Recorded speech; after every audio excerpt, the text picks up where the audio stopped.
사도행전 10장 21절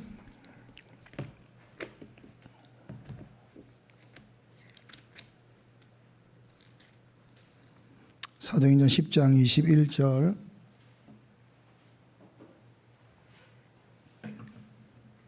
합독하겠습니다. 베드로가 내려가 그 사람들을 보고 이르되 내가 곧 너희가 찾는 사람인데 너희가 무슨 일로 왔느냐. 아멘. 하나님은 왜 베드로를 사용하셨는가에 대해서 계속 나누려고 합니다.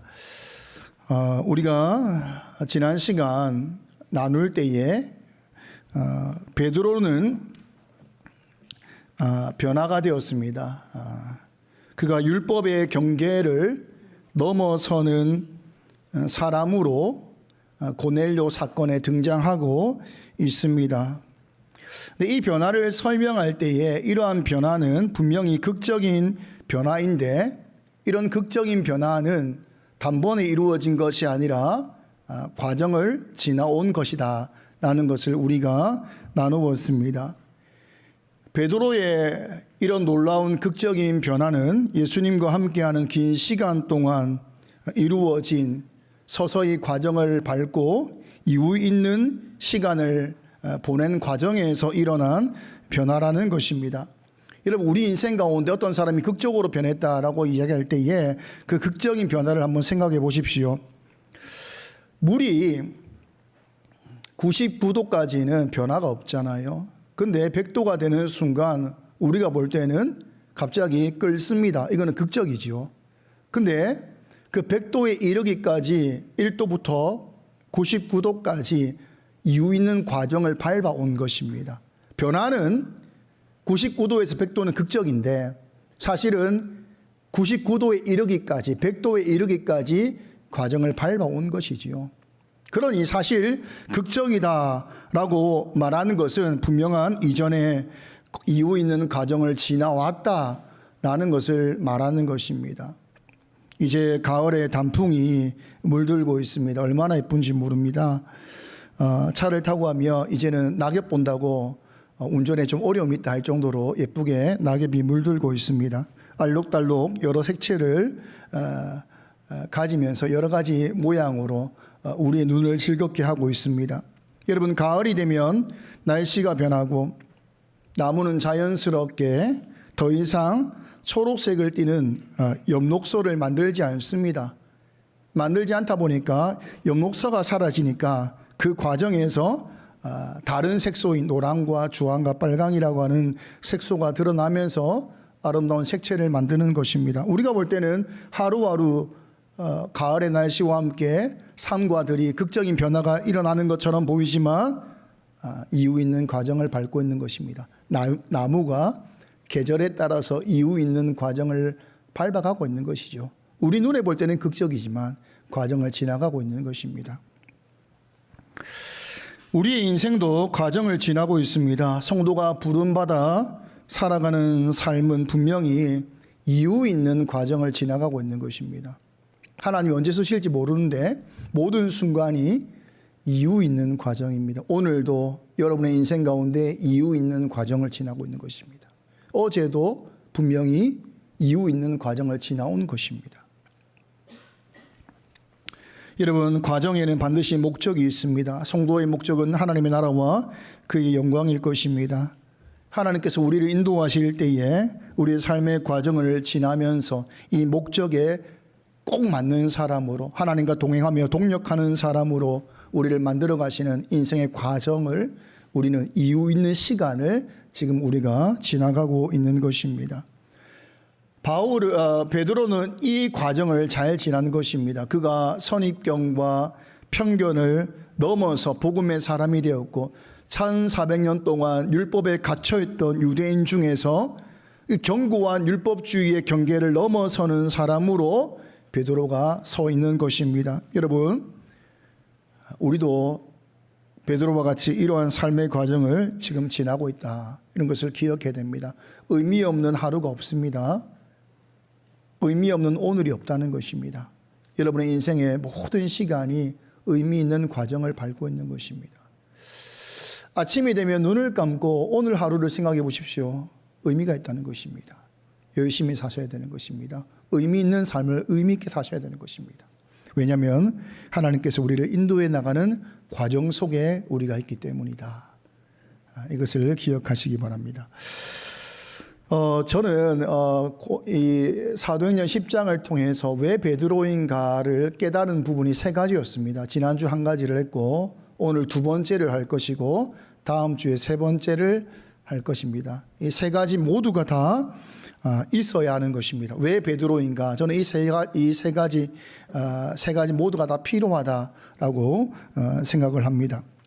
오늘 두 번째 시간인데 왜 베드로인가? 왜 이방인의 첫 구원을 위해서 하나님은 왜 베드로를 사용하셨는가, 부르셨는가?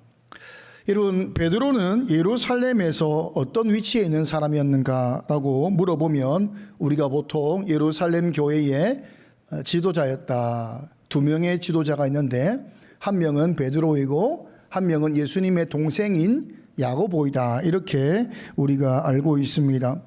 어찌 보면 베드로는 예수님의 제자 중에서도 수제자로서 교회의 대표가 되는 것은 당연한데 예수님의 동생 야고보는 어떻게 지도자가 되었을까? 아마 동생이었으니까 그렇게 되지 않았을까라는 생각을 하게 되는 것입니다. 그가 처음에는 믿음이 없는 사람으로서 예수님을 메시아로 인정하지 않는 사람이었다가 예수님의 부활을 목격하면서 믿음의 사람이 되고 예루살렘 교회에 들어오게 되면서 그의 믿음과 신앙이 또 예수님의 동생이라고 하는 신분이 교회에 중요한 위치를 가지게 된 것으로 우리는 보고 있습니다. 그렇다면 두 명의 지도자라고 말하면 다른 11명의 사도는 어디 갔는가? 그러면 지도자가 아닌가? 아닙니다. 모든 사도가 다 지도자인데 베드로는 당시에 예루살렘과 인근 유대 지역에서 사역을 하는 사람으로서 예루살렘에 머무는 자였고 나머지 11사도는 예루살렘에 없었습니다. 모두가 다 흩어져서 각자의 사역을 하는 상황이었습니다. 그러니까 예루살렘에 사도행전 10장 이후에 남겨진 사도는 베드로밖에 없는 것입니다. 그러니까 모든 사도는 다 지도자인데 남겨진 사도 중 사람이 베드로이고 그리고 또 한 사람으로 지도자 역할을 했던 사람이 예수님의 동생 야고보였다. 이렇게 보는 것입니다. 사도들이 다 흩어지고 이제 예루살렘 교회에 베드로와 야고보가 교회 중심이 되어서 지도자 역할을 하는데 그러면 이제 두 가지 질문을 하게 되는 것입니다. 베드로가 남았다 하더라도 7 집사와 같이 또 교회에 중요하고 믿음과 성령에 충만한 이런 분들이 있는데 이분들은 안 되는가? 이방인의 사역으로 안 되는가?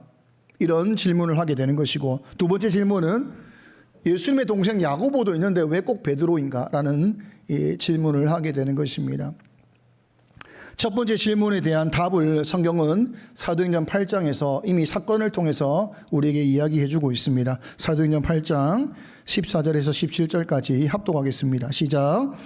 예루살렘에 있는 사도들이 사마리아도 하나님의 말씀을 받았다함을 듣고 베드로와 요한을 보내매 그들이 내려가서 그들을 위하여 성령 받기를 기도하니 이는 아직 한 사람에게도 성령 내리신 일이 없고 오직 주 예수의 이름으로 침례만 받을 뿐이더라. 이에 두 사도가 그들에게 안수하며 성령을 받는지라. 7 집사 중에 성령이 충만했던 스데반이 순교를 당합니다.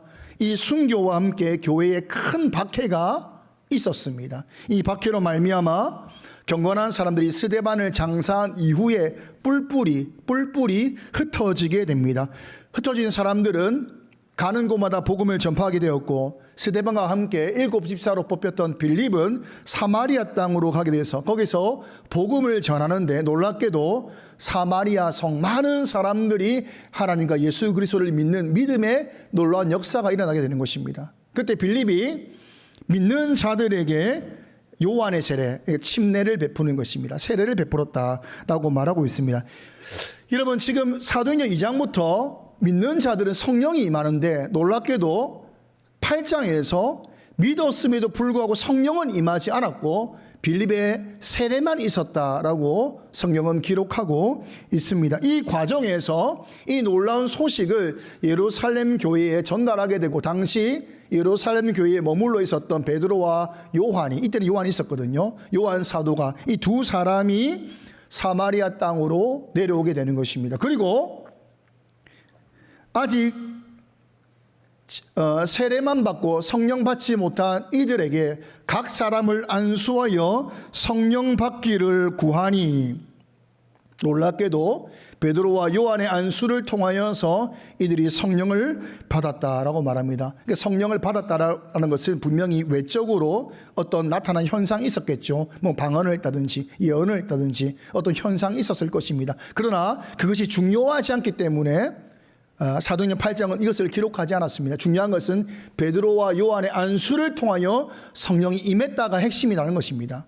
여러분, 믿는 자에게 성령이 임하는 것이 자연스러운 흐름인데, 왜 빌립의 복음을 통해서 믿은 자들이 세례를 받는 동안 성령이 임하지 않다가 예루살렘 교회로부터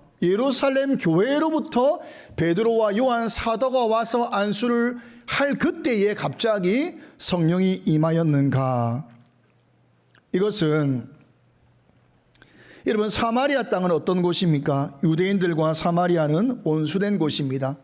유대인도 성전이 있고 사마리아도 무너졌지만 사마리아 성전을 가졌던 사람들입니다. 두 성전을 가진 자들입니다. 만약에 빌립의 복음 가운데 세례받고 성령이 임하였다면 예루살렘 교회와 사마리아 교회라고 하는 또 다른 구별된 별개의 두 교회가 만들어질 수 있는 것입니다. 왜 그렇습니까? 유대인과 사마리아는 원수되었기 때문입니다. 원래 두 성전을 가졌기 때문입니다.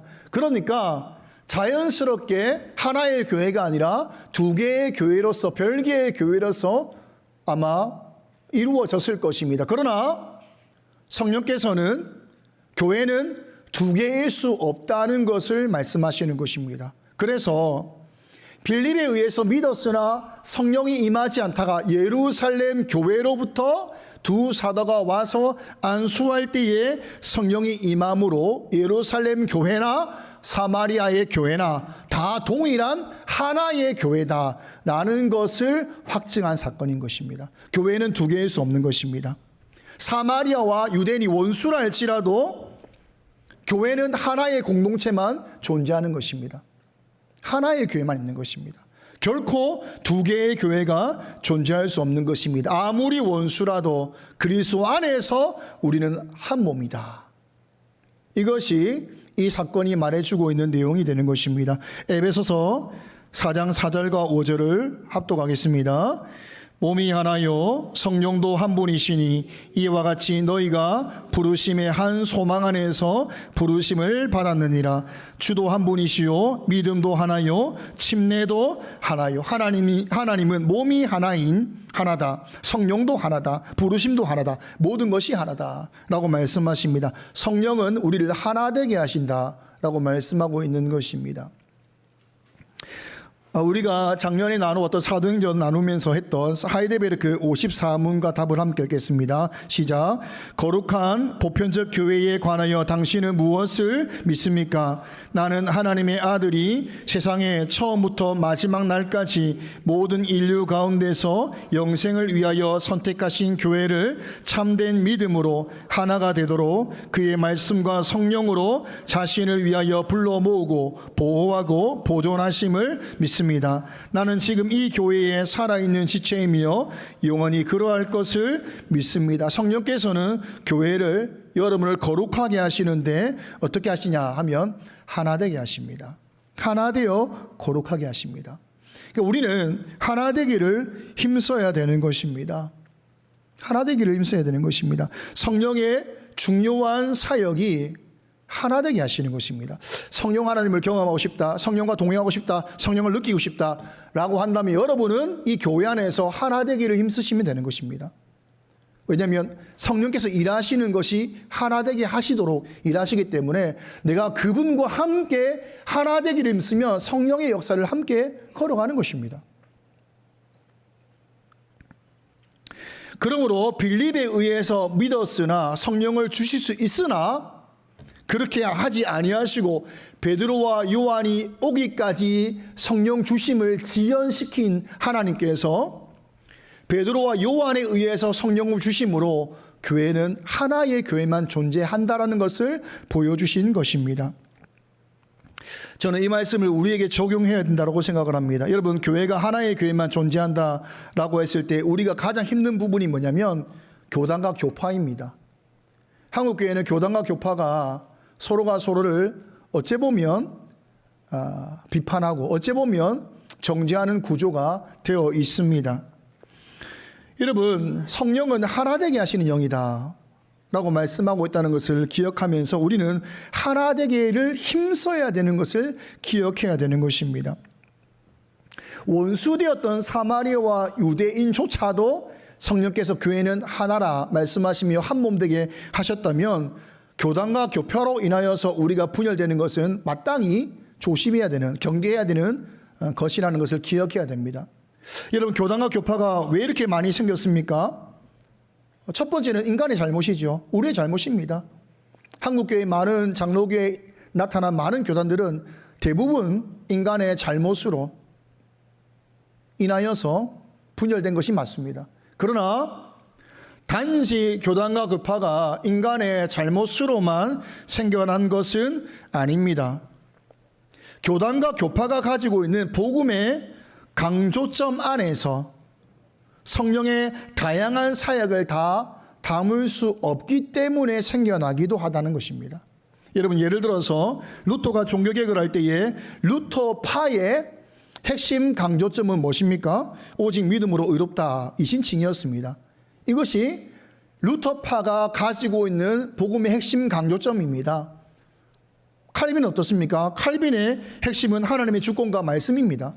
하나님의 주권과 말씀 중심을 가지고 이 강조점을 가지고 칼빈은 사역했고, 칼빈파, 우리가 개혁주의라고 말하는 칼빈주의는 다 하나님의 주권과 말씀 중심을 가지고 사역하고 있습니다. 우리 교도 마찬가지입니다. 그러나 이것은 각 시대마다 강조할 강조점이었습니다. 다르게 말하면 이 강조가 필요한 시대였다는 것입니다. 하나님의 진리를, 하나님의 진리의 빛을 비추기 위해서 하나님이 이 교파와 교단에 필요한 것들을 주신 것입니다. 루터가 그 시대에 일신칭의를 말함으로, 칼빈이 하나님의 주권과 말씀 중심을 외침으로 하나님의 진리의 빛을 비췄다는 것이죠. 이후에 감리교회 창시자 웨슬리 같은 경우는 성화와 경건을 강조하였습니다. 20세기 미국에 갑자기 일어난 오순절 사건을 통하여서 한국교회도 20세기에는 순복음의 영향을 받았습니다. 순복음은 성령 체험과 은사를 강조하지 않습니까? 이 또한 각 시대에 성령의 사역을 통해서 하나님의 진리를 드러낸 것입니다. 어느 것을 강조한다 할지라도 잘못된 것이 없습니다. 어느 것이 강조된다 할지라도 어느 것이 없어서 되는 것도 아니냐 이 말이에요. 지금 오순절, 어찌 보면 지금 순복음의 사역이 필요하다고 해서 그러면 칼빈이나 루터나 감리교나 이런 말씀 중심, 경건 중심이 필요하지 않는 것이냐? 그렇지 않습니다. 모든 것이 필요한데 강조되는 것이 있다는 것입니다. 왜냐하면 무엇을 강조하다 보면 성령의 다양한 사역을 한 교단이 다 설명할 수 없어요. 성령 하나님의 놀라운 사역과 다양한 사역 가운데 강조되는 것들이 있다는 것이죠. 여러분, 지금은 순복음이 그렇게 힘을 발휘하지 않습니다. 어느 순간 다시 개혁주의 말씀 중심으로 넘어오고 있지 않습니까? 우리가 가지는 각 교단과 교파는 강조점이 있는 만큼 내가 강조하지 못하는 부분에 대한 약함이 있습니다. 내 것을 강조하기 위해서 때로는 약함을 숨기기 위해서 다름에 대한, 다른 교파의 강조점에 대한 다름에 대한, 우리와 다름에 대해서 이것을 틀리다고 말해서는 안 되는 것이죠. 나를 너무 강조하기 위해서 다른 쪽을 틀리다 말하는 순간 연합이 깨어지는 것입니다. 성령은 하나 되게 하시는 영입니다. 하나 되게 하시는 영. 각 시대마다 어떤 교파와 어떤 교단이 조금 더 강조된 내용을 통해서 성장할 수 있겠지요. 그것을 부러워하거나 할 것이 뭐가 있겠습니까? 하나의 교회인데 맡겨진 우리의 사역과 맡겨진 우리의 복음을 충실하게 잘 감당하면 되는 것입니다. 다름에 대해서 틀리다 말해서는 안 되는 것입니다. 복음의 풍성함을 우리가 꼭 다 아는 것처럼 말해서 안 되는가 이 말이에요.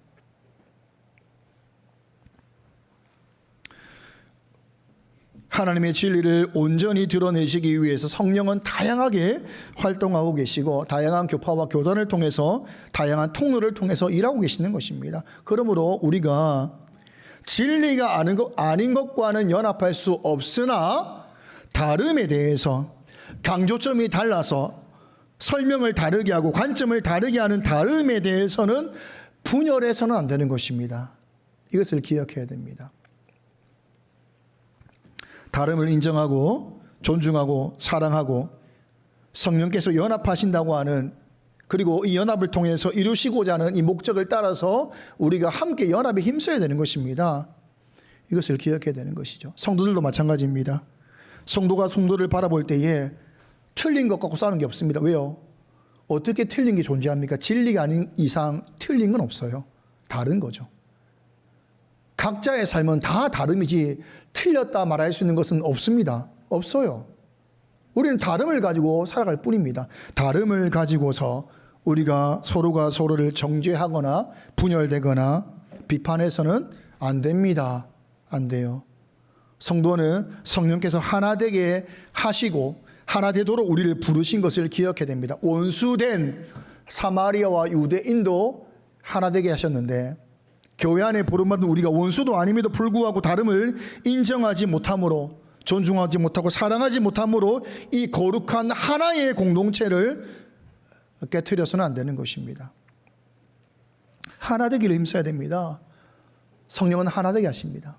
하나 되게 하심으로 하나님의 일을 이루신다는 것입니다. 이것을 기억해야 돼요. 여러분 힘써, 정말 힘써 하나 되도록 여러분들이 사셔야 되는 것입니다.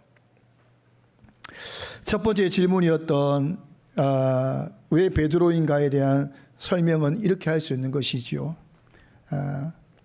빌립과 같은 믿음과 성령이 충만한 사람이 있음에도 불구하고 왜 베드로인가 하면 예루살렘 교회로부터 하나의 교회를 말씀하시기 위해서 베드로였다. 그럼 두 번째 질문이 되는 것입니다. 그러면 왜 예수님의 동생 야고보도 예루살렘 교회의 지도자로서 역할을 하고 있는데 야고보는 아니고 베드로인가? 이 질문에 대해서는 매우 답이 간단합니다. 베드로가 사도이기 때문입니다. 사도라는 것은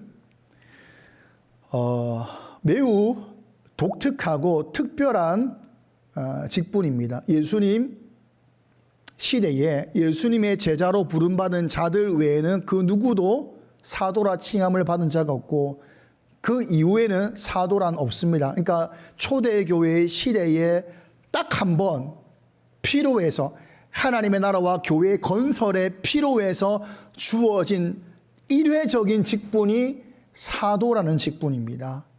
성경 안에서는 사도라는 직분이 예수님께도 사용이 됩니다. 예수님도 보냄받은, 사도라는 이름이 보냄받은 자다라는 뜻인데 예수님도 보냄을 받았습니다. 누구로부터 보냄을 받았는가? 하나님으로부터 보냄을 받은 것입니다. 여러분, 보냄을 받았다라는 것은 가라, 나 하나님께서 보내서 왔다, 이런 의미를 말하는 것이 아니라 보내신 분의 권위를 대신한다는 것입니다.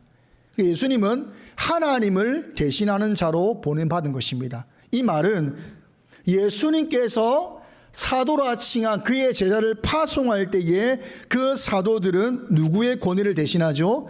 예수님의 권위를 대신하는 자들로 보냄받은 것입니다. 그 사도는 특별한 것입니다. 그래서 이 사도의 말은 곧 교회의 교리가 되고, 이 사도의 말은 곧 교회의 기초가 되고, 이 사도의 말은 곧 교회의 질서가 되는 교회를 세우는 자로, 예수님의 권위를 대신 맡은 자로, 그리고 교회를 건설하는 자로 부름받은 자가 바로 사도입니다.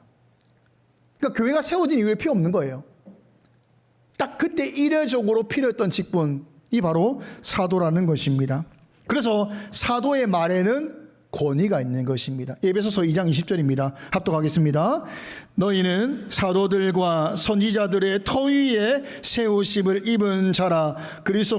예수께서 친히 모퉁이돌이 되셨느니라. 바울은 교회와 우리가 지금 보고 있는 이 성경이 무엇을 근거하여 세워져 있냐면 사도들과 이렇게 설명한단 말이에요.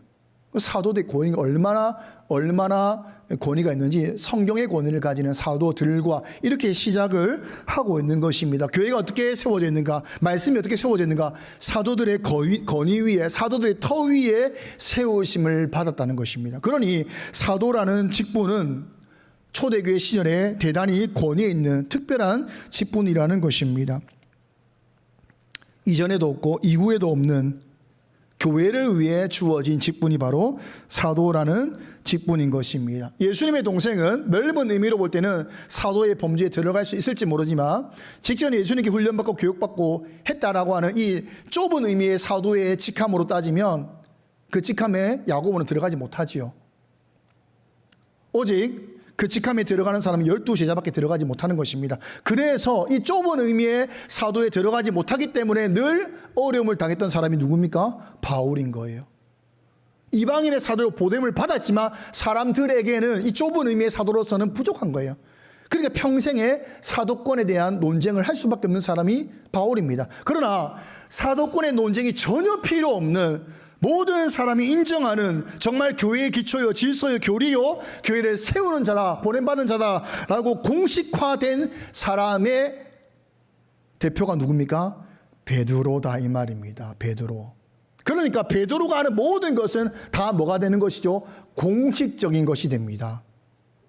이방인의 첫 사역으로서 이방인에게도 구원이 있다라고 하는 이 사역은 매우 공식적인 사역입니다. 이 사역에 누가 가장 적합한가라고 묻는다면 사도만이 이 일을 할 수 있는 것입니다. 사도 외에는 이 일을 할 수 있는 자가 없다, 이렇게 볼 수 있는 것입니다. 이 말은 바꾸어 말하면 하나님은 질서의 하나님이시다는 것입니다.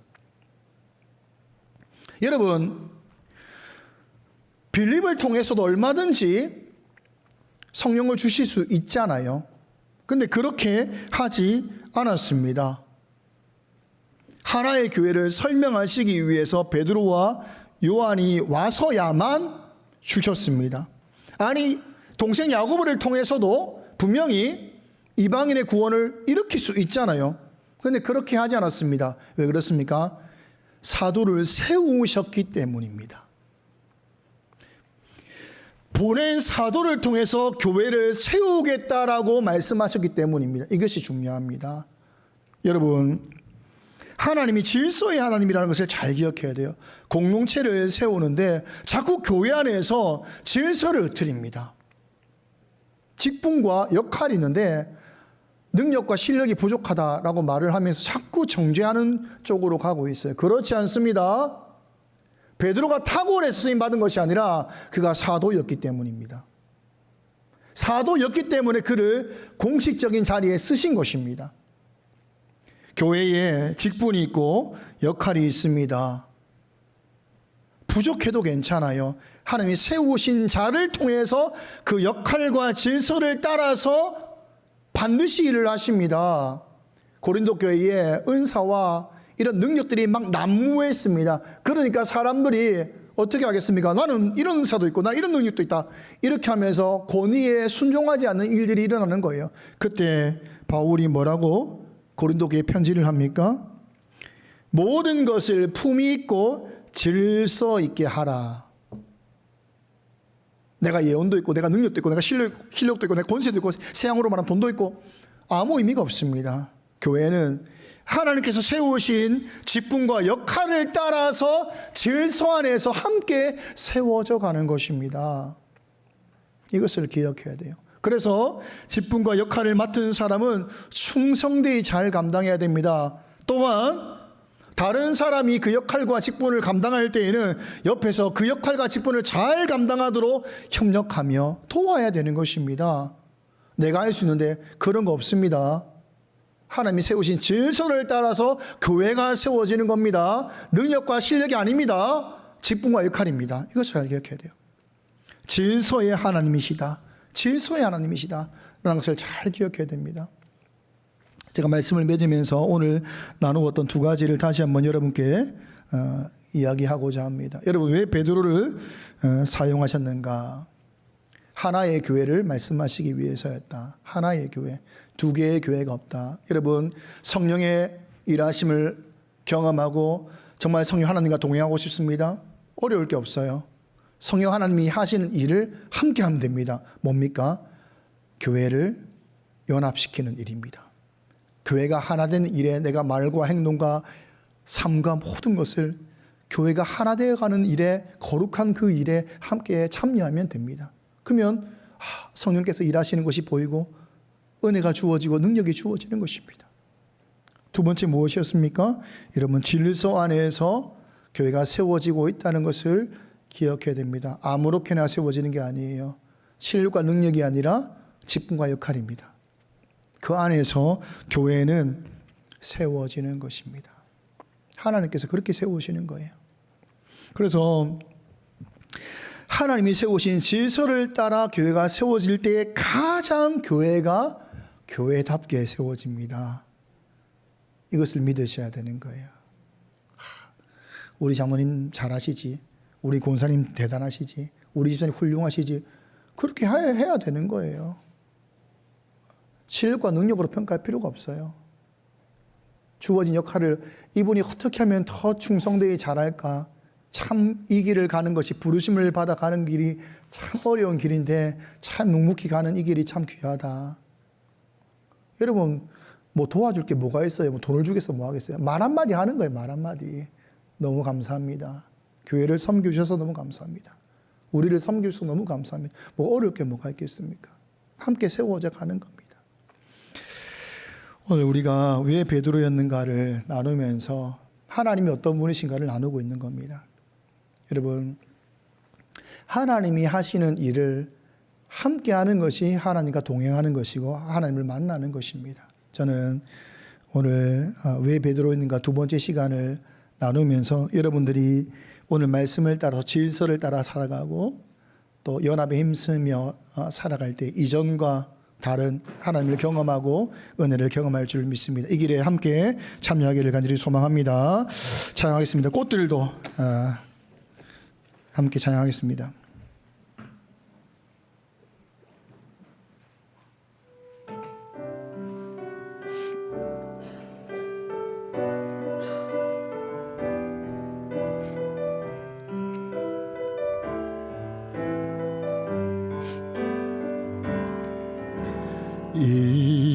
이곳에 생명샘 솟아나 눈물 골짝 지나갈 때에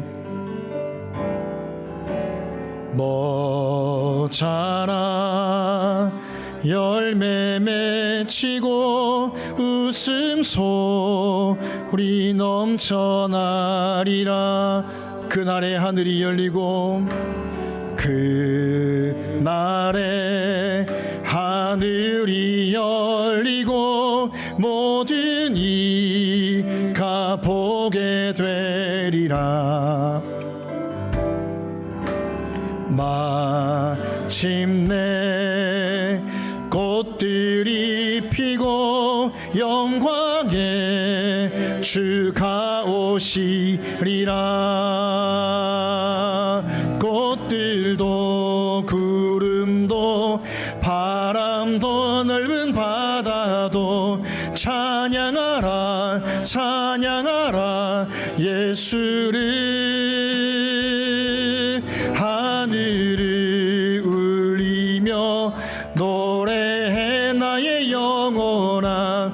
은혜의 주 은혜의 주 은혜의 주. 아멘. 꽃들도 구름도 바람도 넓은 바다도 찬양하라 찬양하라 예수를. 하늘을 울리며